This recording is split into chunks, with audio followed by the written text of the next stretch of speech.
Welcome to the Mucked Up My Self-Care podcast. I'm Jill from New York. And I'm Linda from Tasmania. We are two moms from opposite sides of the world who are living, demonstrating, and helping moms across the world build their self-care asset bank.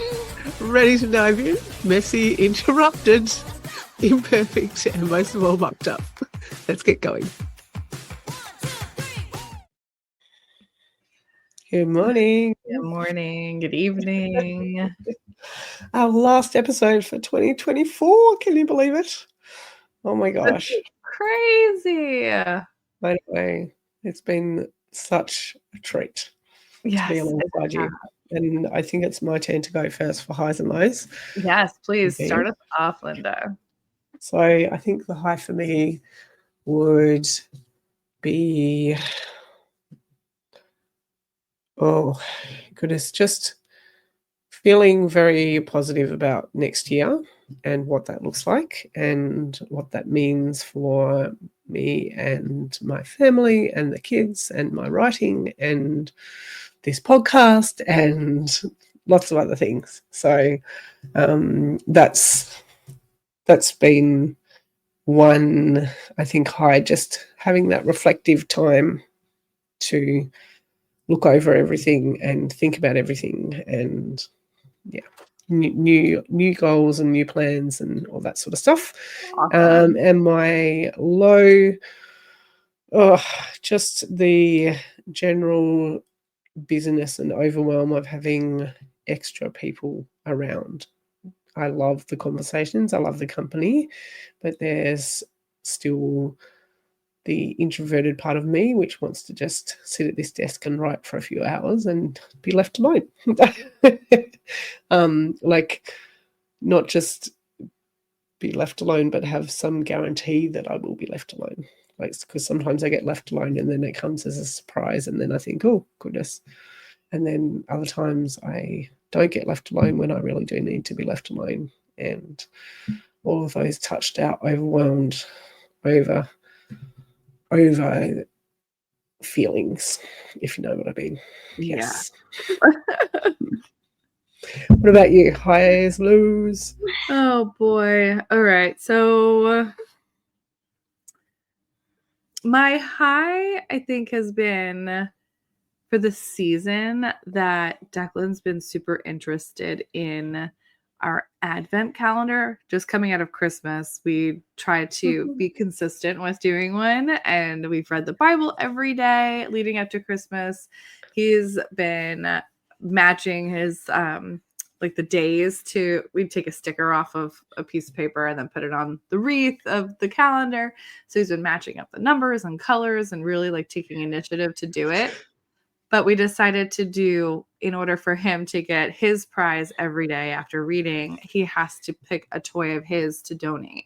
So we're kind of like we did the clearing out to make room for all of Christmas to happen. So it was really fun and inspiring to see the things that he wanted to give away and say like, no, I'm done with this. But it was challenging because some of the things he wanted to give away are things that we know he uses every day, like especially his musical instruments. So, knowing how much he loves those things, we're like, how about you pick something that you haven't touched in a while instead of something you do use every day, even though you think you're done with this. So it was a learning experience for both of us in trying to do those things. So it was very much a special tradition that I wanted to keep going for Christmas season. So that's my high. And my low is the not listening. Just not listening. As every toddler goes through, we've been to events where we're out and we like try to corral him or get his attention. And it's just like, Declan. Like, can you please just pay attention when I call your name? Like, please. And it's just exhausting. And yeah. Oh, why'd you hurt yourself? So that's just been very taxing. And I think it's a little bit of wearing down on both me and Bobby. It's just why can't you just listen to us? Yeah. Yep, I totally get it. It is so exhausting when you have to repeat it so many times. And we've just actually had that similar sort of frustration with consequences that happened after some very challenging behavior. And I realize behavior is communication, but this is actually not okay. And so we had a consequence of that. And then 2 days later, he was doing the same thing. Yep. Yep. We are learning consequences here as well. And it is a challenge. It's like, why do I even bother? Because you're going to do it anyway. Yep. And now what consequence can it be if we've already got a consequence? What's the consequence on top of the consequence? And then I how end up paying far the does it go? And then, yeah. And then where do we ends up find there. ourselves? We find Oh my ourselves gosh. trying to do some self-care and then doing the not so great self-care. Mhm. Which is what we're talking about today. Very Yes. fitting after Christmas. Overindulgence in self-care. Yeah. When we get to a point where we aren't doing very healthy self-care, Things. in extremes. In extremes. I like Where they your example where in the yeah. that we put in our notes that I want to talk about too, but sorry, I'm cutting you off. No, it is out there. I think we do sometimes want to justify ourselves or our actions. Maybe we eat that whole tub of ice cream or a whole packet of Tim Tams and then think, oh, well, it was obviously I needed it, or obviously it's just self-care. Obvious. And then the next morning we know that we have a sugar hangover and feel like absolute crud as well. And so, yeah, it's not the healthiest way for us to do self-care. And while we are definitely not perfect, and while we definitely have moments where we overindulge, I think it can definitely hinder us from doing better, being better, getting towards our goals, getting things done. And it can easily spiral, I think, for me. Spiral out of control, if you like. Oh yeah. We get carried away. And then it can become easy to fall into that where we just become repetitive of it. Like I liked your example of social media. We could just start scrolling on socials. No. Oh my gosh, Declan, you're killing me here. Like our example of the kids not listening. I know I just want to like forget it. I'm going to go inside and just go hang out and relax. Let's go change up things. And then I end up on my phone and then I'm scrolling and I'm like, well, I'm relaxing. And it's not really relaxing because they're scrolling on social. And then what? The next day, I'm like, well, this is how I'm going to relax too because it worked yesterday for me to relax this way. And then the next day, I'm like, I don't think I need to work anymore, or I'm going to put off the dishes because I need some more self-care, and social media is how it's going to happen. And then it just becomes this easy thing to fall into of the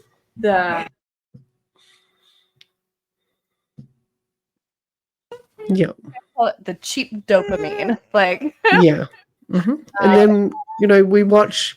Let's say we watch the far out of Netflix because we think, oh well, we deserve it and we need to relax, and we'll just wait for things to become a bit more settled again, and we'll do it when we're less busy or when we're ready, or we sort of forget about how the world actually operates and how the world works. And I think the trap of that, for me at least, it puts us in this category of thinking that we're the most important thing, and everyone should see us and leave us alone and go away and deal with your own problems. And like, I just want time to myself, like I was just saying, the overwhelm of having all the people around. But really, it isn't that people are in the way or life is in the way. We just are using some things as an excuse. And it often happens when things become complicated or heavy or, negative or that sort of thing, I think, for me, or if I'm too tired. So we can't really do that for the rest of the month or the week or the year or the day, just because we think that life's hard and we should be relaxing as well. We should be relaxing and not feeling those. Mhm. It's easy to fall into those traps of just because it feels good quickly and allows us to ignore some of the big things that are happening around us. But is that really healthy self-care? No, because we're begging in our way, we're begging we're begging ourselves or sometimes other people for sympathy or forgiveness. Like, oh, I deserve it, or life's hard right now, or I can put it off till next week, next year.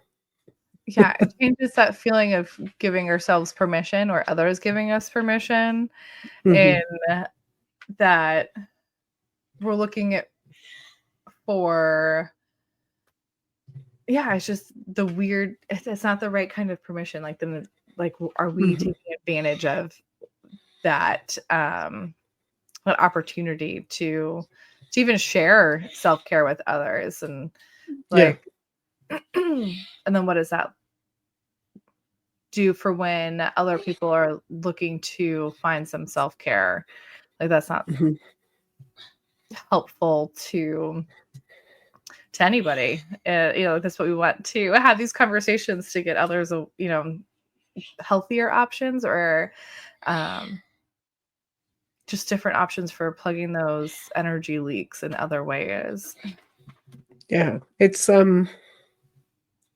interesting because in some ways we maybe don't realize that we're overindulging, and overindulging feels like the easy way, if you like, but it's not really easy at all. It's not easy when you do wake up with that sugar. Yeah, there's consequences. Sludge. Maybe that's it, Linda. There's consequences to the overindulging in self-care. Like you're saying, you wake up with the sugar hangover, or you're waking up completely bloated, or you definitely ate ice cream when you're not supposed to eat ice cream. Or your dishes haven't been done for 2 days because you've been watching Netflix, and then all of a sudden to be nobody's nobody else did it either because they're all sitting on the couch with you. So then you're like, I would have been I just did the dishes 2 days ago instead of having to get all the crusty food off of it. And now nobody can find a spoon, and so they drink it out of the bowl and it ends up on the floor and all over the carpet. And so the you've whole got house needs to be cleaned. Yeah. And please, yes, I think we're definitely not trying to say don't relax, but there's healthier ways to relax in moderation. We're talking about it when it becomes overindulgence. Yeah. And for hours and hours of scrolling, or scrolling at 2 a.m. when really you should have been getting some sleep. Lots of shoulds. So yeah, it's you ultimately, I think, do know what's best. when you are overindulging. I think there's a part of you that does know. Yeah, I think we have a little voice in our head that goes, yeah, maybe I shouldn't be doing this one. Or I think it's like the other thing that I get is that 5 more minutes and I'll stop. Yep. And then I'll get up and go do this after this episode. Or let's just go ahead and do it. So that way it doesn't become harder when we need to finally do it. So I like that awareness that we can keep in our minds of, are those kinds of self-talk showing up where maybe that isn't the best self-care. So as we go into the new year, I think it's a great challenge for us to start out with, to see how we are using our self-care wisely, and maybe leave the overindulgence in this holiday season and start fresh after the holiday. Exactly. Yep. So we will just see you next year. Yes. Crazy. And yeah, we definitely look forward to more episodes. We have plenty lined up. We have our 100th episode coming up as well, just before we know it. Snap our fingers and it'll be there. So we really thank you for your listenership this year and your support and all of the self-care that you are doing into your lives as well. So until next week, we hope you can unstuck your muck. Bye. Bye. Happy New Year.